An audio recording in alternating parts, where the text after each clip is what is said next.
समय की भी क्या विडंबना है, जहाँ बचपन हम भाई बहनों की लड़ाई झगड़ा करते हैं और फिर प्रेम के साथ मिलते हैं, वही भाई बहन बड़े होकर अलग हो जाते हैं।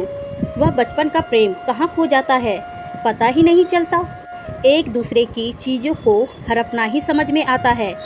नितिन और राहुल भी अपने पिताजी के बनाए घर में रह रहे थे। दोनों की शादी हो चुकी थी। रामनाथ जी ने रिटायरमेंट के मिले पैसे से घर बनाया था। हरिदयाल जी ने घर को बहुत प्यार से बनाया था।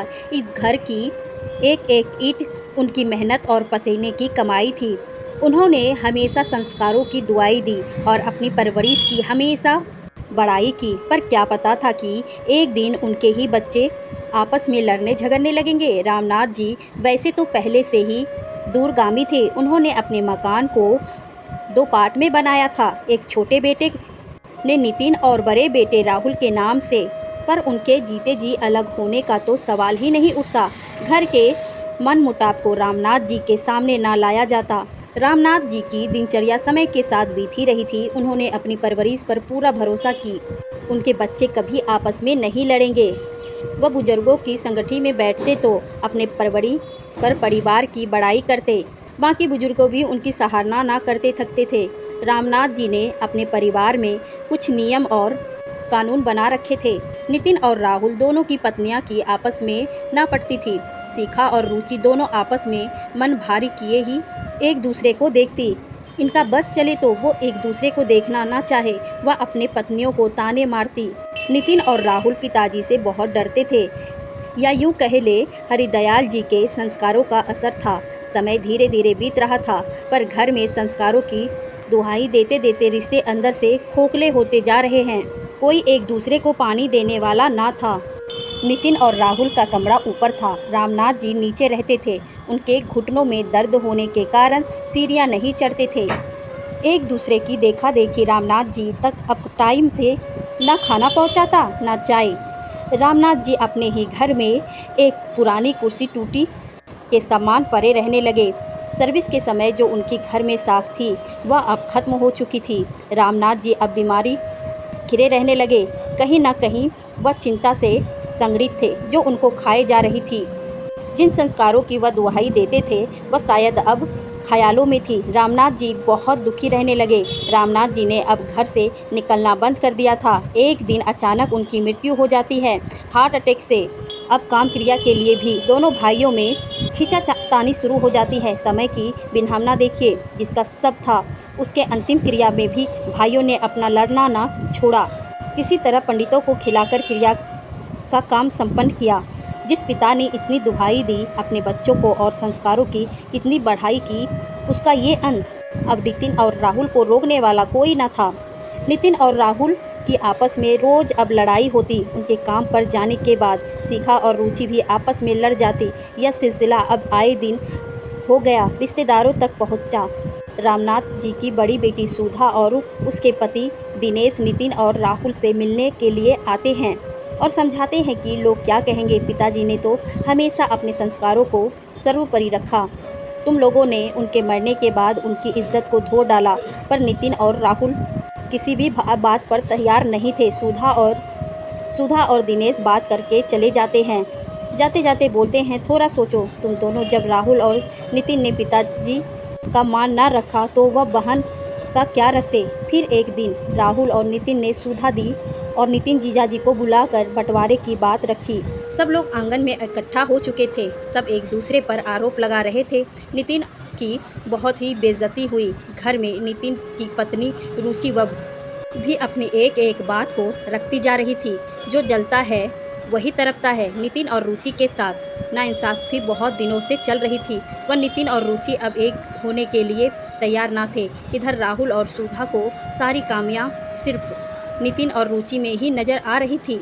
सुधा और दिनेश भी नितिन और रुचि को समझाने में लगे थे। रुचि ने बोला, क्या पिताजी, अम्मा के मरने के बाद सारा कुछ बड़े भाई का होता है, छोटा का कुछ नहीं होता। पर रुचि की बात को सुनता कौन। रुचि बोले जा रही थी और रोए जा रही थी। माँ के गहने, माँ का बक्सा, माँ का कमरा सब बड़े भाई का होता तो हमारा क्या है। सुधा दी, अभी भी आप एक होने के लिए कह रही हैं।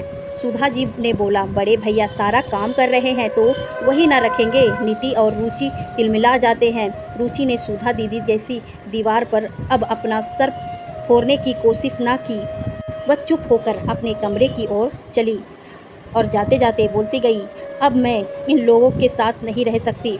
इधर सुधा दी भी गुस्से में बोली, ठीक है तो इस घर के 3 हिस्से होंगे, एक बड़े भैया का, एक तुम्हारा और एक मेरा। रुचि वापस पलटकर नीचे आती हैं और बोलती हैं, कैसा आपका हिस्सा? सुधा पिता की प्रॉपर्टी में एक हिस्सा बेटी का होता है। रुचि गुस्से से लाल होती नहीं बोली, यह मकान मेरे नाम से है। इस मकान में मैं एक फूटी कौड़ी भी किसी को ना दूंगी। सुधा दी गुस्से से तिलमिला जाती है। रुचि वहाँ से तेजी से निकलकर अपने कमरे में चली जाती है। राहुल और उनकी पत्नी शिखा सबकी नज़रों में अच्छा बनने की कोशिश करते हैं। सुधा दी अब बड़े भाई के यहाँ से आना जाना रखती है।